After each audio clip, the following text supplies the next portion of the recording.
It's been 75 years since the end of World War II in Europe. Yet we still have people saying that the ones who had most of the casualties, which was the Soviet Union, they were still responsible for World War II. They were still responsible for this mess, which was the Soviet-German Pact or the Molotov-Ribbentrop Pact in 1939. So was that so?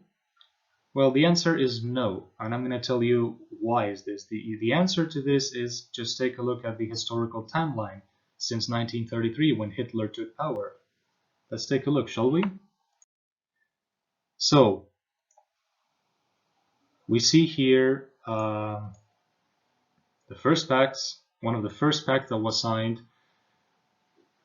on June of 1933. As you can see, the ones who signed this pact were France, the Soviet Union. Oh no, sorry, United Kingdom. Sorry, I spelled it United Kingdom, not Soviet Union, okay. Italy, Mussolini's Italy, a fascist regime at that time. So the next one must be Soviet Union, I guess, because, you know, it must be the Soviet Union. Oh wait, it was Germany. So we have France, UK, Italy, and Germany signing a pact in 1933. What was it about? All right, so let's analyze. This is Wikipedia source, by the way. This is not from some pro-communist website or anything. These are public information sources out there. Read them carefully.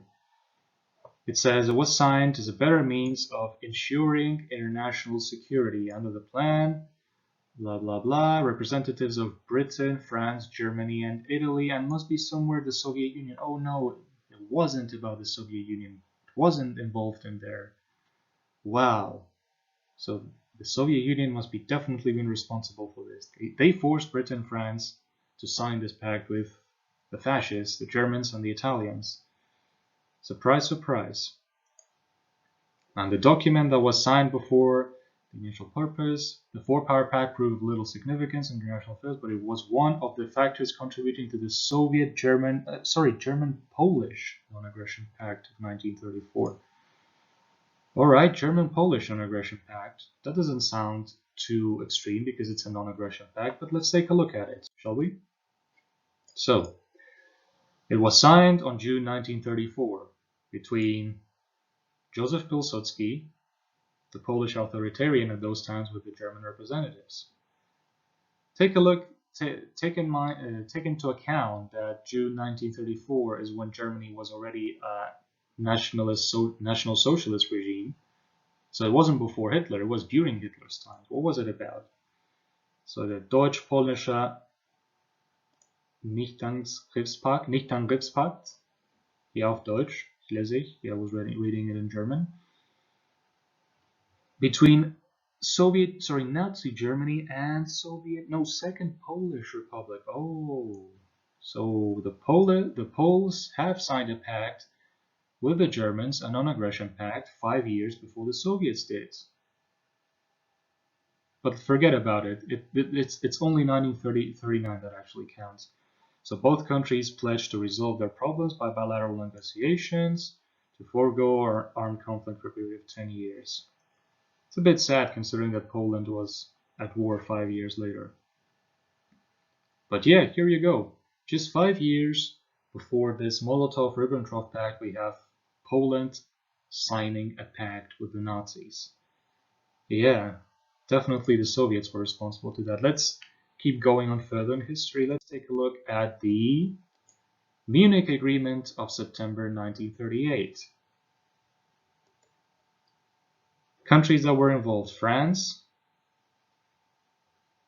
United Kingdom, Italy, Germany. Now the Soviets must be involved because they were responsible for World War II, except that they weren't.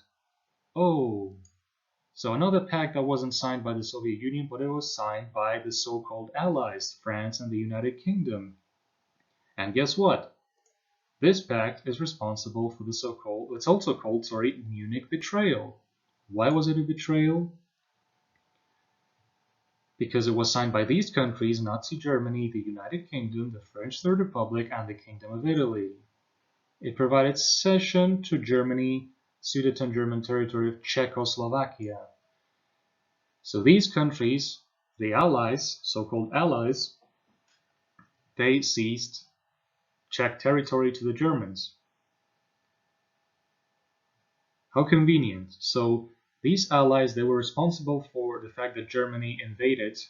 By the way, later on with Poland, some territories were also taken by Poland. For the same purposes that the Soviets took eastern Poland, it was the same reason why the Poles took part of Czechoslovakia in 1938, because it was supposedly, historically, their territories. So eastern Poland historically was also Russian territory according to the Congress of Vienna, which goes back to the Napoleonic times.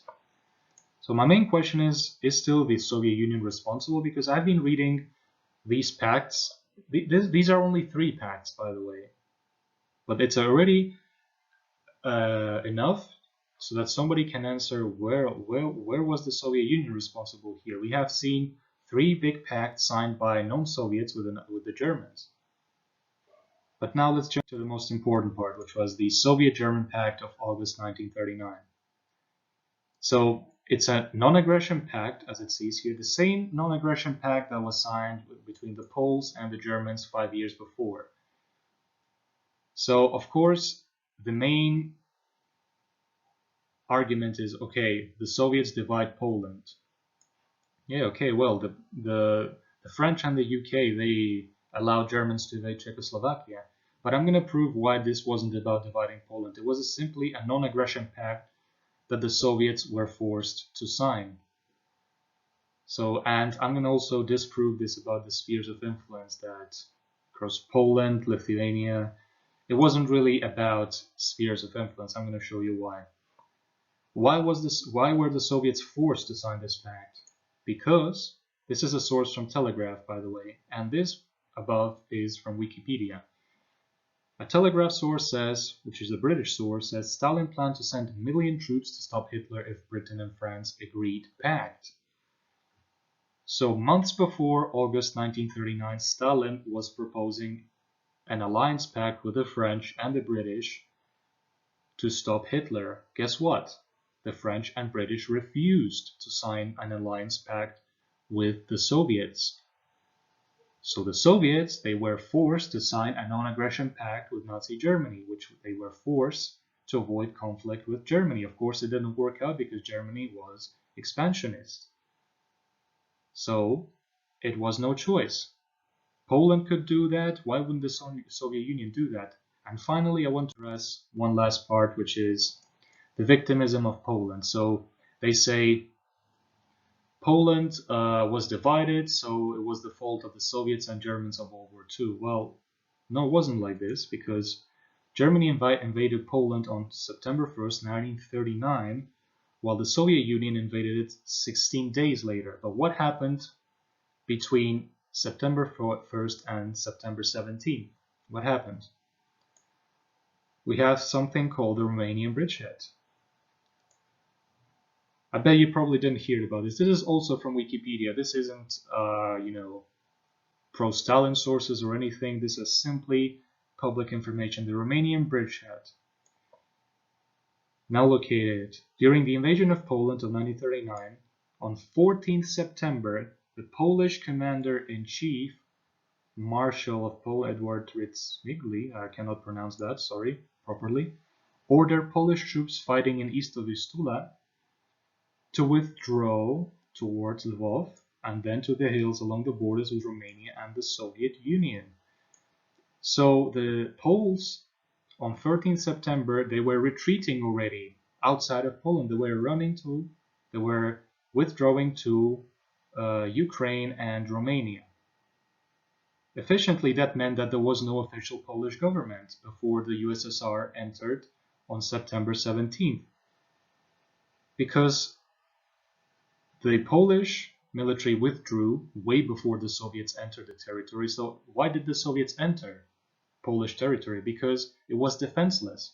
Eastern Poland was full of Russian people because it was part of the Russian Empire, according to the Congress of Vienna. So that when the Soviets entered on September 17th, it was about defending that defenseless population against further Nazi escalation.